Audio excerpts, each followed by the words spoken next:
Ibu yang akan menyampaikannya. Insya Allah ada pemateri yang nanti akan menyampaikan tentang sampah ini. Nah, kenapa sih kita membahas sampah?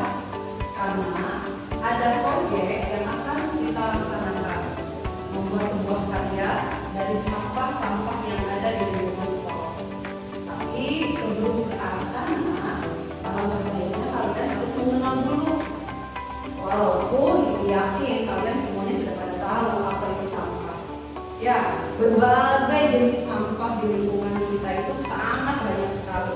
Mulai dari sampah plastik, sampah daun, sampah kaleng, sampah kaca, dan lain sebagainya.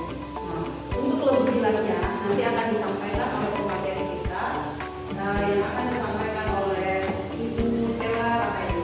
Waktu dan tempatnya dipersilakan.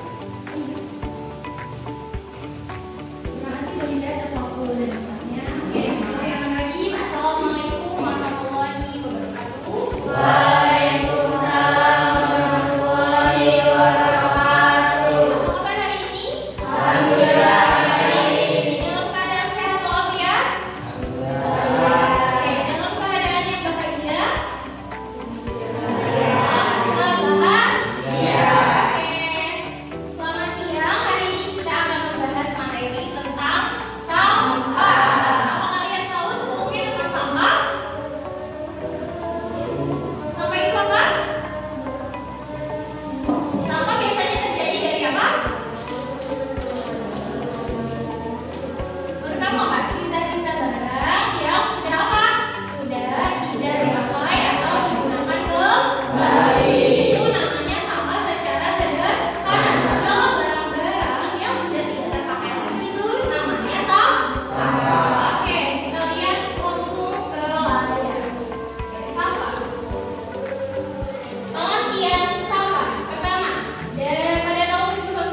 Kemudian kita lanjut. Kemudian industri.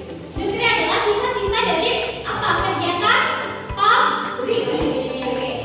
Kalau cairan kimia yang tidak dikelola dengan baik, ketika air sungai itu dikonsumsi atau dekat dengan pemukiman warga, akan mengganggu kesehatan tidak? Oke, akan menyebabkan banyak penyakit tidak? Maka harus dikelola dengan baik. Dan sebaiknya pembuangan limbah pabrik atau industri itu dijauhkan dari pemukiman. Kalau jika pengelolaannya tidak baik, akan merusak. Oke, ini hanya yang sudah kita bahas. Ada jenis sampah organik dan anorganik. Dan ini adalah gambar dari sampah anorganik seperti plastik, kardus, kaleng itu anorganik yang sifatnya kering. Oke, ini organik sifatnya basah. Oke, sampah ini dengan mudah diuraikan dalam proses alami. Sampah rumah tangga sebagian besar merupakan bahan organik termasuk sampah organik misalnya. Oke, kulit buah dan daun yang jenisnya basah. Oke, pengelolaan sampah. Nah, kalian pernah lihat ada dua ember untuk membedakan sampah organik dan anorganik? Nah, kalau organik biasanya warna apa? Warna hijau. Kalau anorganik biasanya warna oranye. Berarti kalau misalkan sampah kaleng, dimasukkannya ke yang mana? Kalau jenis sampah kaleng, misalkan kamu habis minum botol, ya, botol teh pucuk atau botol-botol minuman lain, selesai kamu minum, dibuangnya ke bagian yang mana? Ke jenis yang mana? Anorganik, karena sampah tersebut adalah sampah kering yang sulit diuraikan. Oke, kemudian nih, kalian sering lihat kegiatan ini? Sering lihat kegiatan ini? Ini adalah proses pemilahan sampah baik yang organik dan anorganik. Kemudian nanti akan disortir dan dibawa agar lebih mudah daur ulangnya atau recycle-nya karena sudah dibedakan jenisnya. Nah, ini pengolahan sampah. Oke, kemudian ini ada sampah, kemudian ada pemilahan, kemudian sampah tidak termanfaatkan. Kalau misalkan sampah yang susah untuk didaur ulang, harusnya dipisahkan, baru dikumpulkan, ada pengangkutan dan baru pemusnahan. Itu berarti harus dibedakan jenisnya dulu. Nah, kegiatan pemilahan apa sih? Kegiatan pemilahan sampah merupakan kegiatan yang sangat penting. Kemudian dalam upaya mengurangi timbunan sampah yang akan dibawa ke TPA. TPA itu adalah tempat pembuangan akhir seperti di Indonesia ada di Bantar Gebang, yaitu di Kabupaten Bekasi. Kita ada tempat pembuangan akhir. Awalnya itu adalah misalkan kamu di rumah, kemudian menyiapkan tempat sampah. Nah, itu adalah pemilihan awal. Kamu bedakan jenisnya, kemudian nanti akan dibawa, kemudian akan dilakukan pemusnahan. Setelah dilakukan pemilihan. Sampai sini? Oke, jadi sudah dapat membedakan dua jenis sampah. Ya, ada berapa tadi? Organik dan anorganik. Oke, kemudian tadi sampah itu apa sih? Segala sesuatu yang sudah tidak apa? Terpakai atau sudah tidak digunakan. Dia akan berharga. Sampah akan berharga. Bisa jika di recycle dengan baik, maka nilai gunanya akan kembali. Oke, kemudian ada jenis-jenis bunga. Kemudian sisa pengumpulan. Oke, khususnya sampah rumah tangga yang saat ini dilakukan berdasarkan kondisi dan culture itu budaya masyarakat umumnya di kota-kota besar, terutama di wilayah Jakarta. Pengumpulan sampah dilakukan sebagai berikut. Pertama, tiap rumah tangga menyediakan tempat atau wadah sampah tertutup. Biasanya tidak hanya di rumah ya, ketika kamu pergi ke mall atau ke taman-taman, biasanya sudah ada dua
banyak jenisnya, ada namanya juga. Dan tadi sudah disampaikan oleh Bu Sela, itu sangat luar biasa sekali. Jadi kalian tentunya sudah lebih paham tentang apa itu sampah.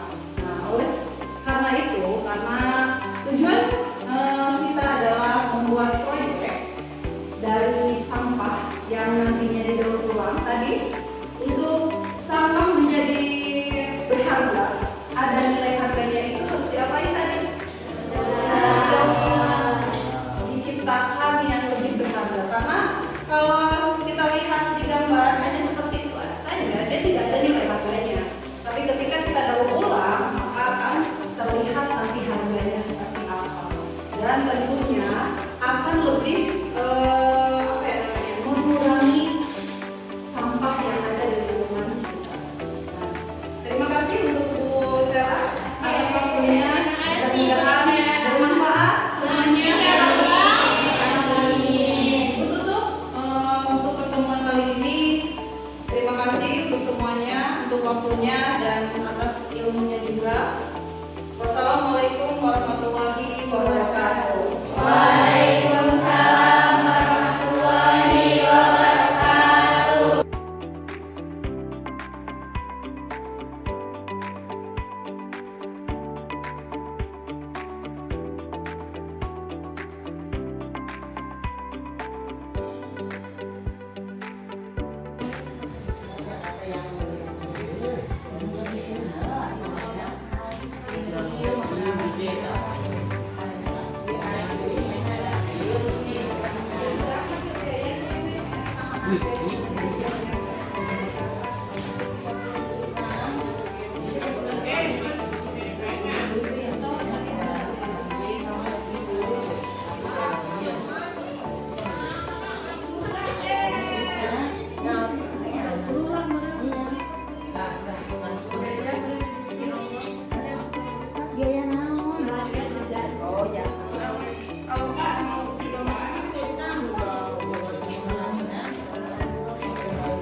Ini kelompok dua laki-laki. Sekarang mau bikin apa ini dari limbah botol-botol aqua ini? Bikin tempat pensil. Tempat pensil, gimana caranya?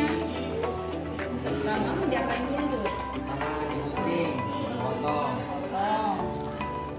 Lalu nanti Ya, pakai cat juga. Jadi kalau yang warna apa? bawahnya nanti Oke, nanti dicat semua. Ditunggu hasil selesainya ya. Semangat. Sekarang bagian kelompok satu yang Putri ini mengumpulkan limbah apa ini Putri? di sini mana? Koran. Ya bayar. Caranya mau bikin apa?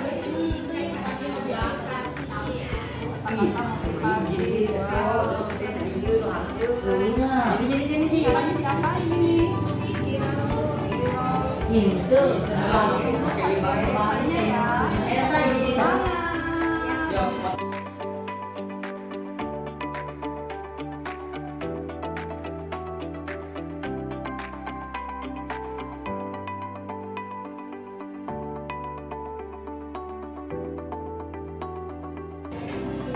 Proses pembuatan karya dari bahan-bahan yang sudah tidak terpakai, salah satunya ada koran bekas, kardus, karton,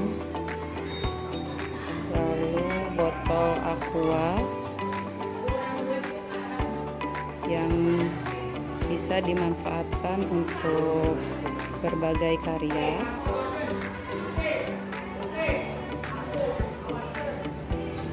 jadi bentuk maaf.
bedanya.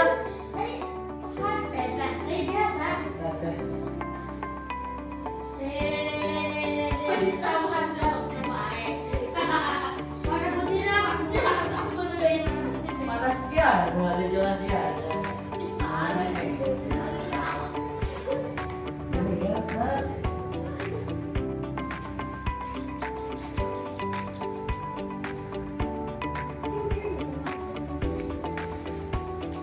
Mana putih? Ini,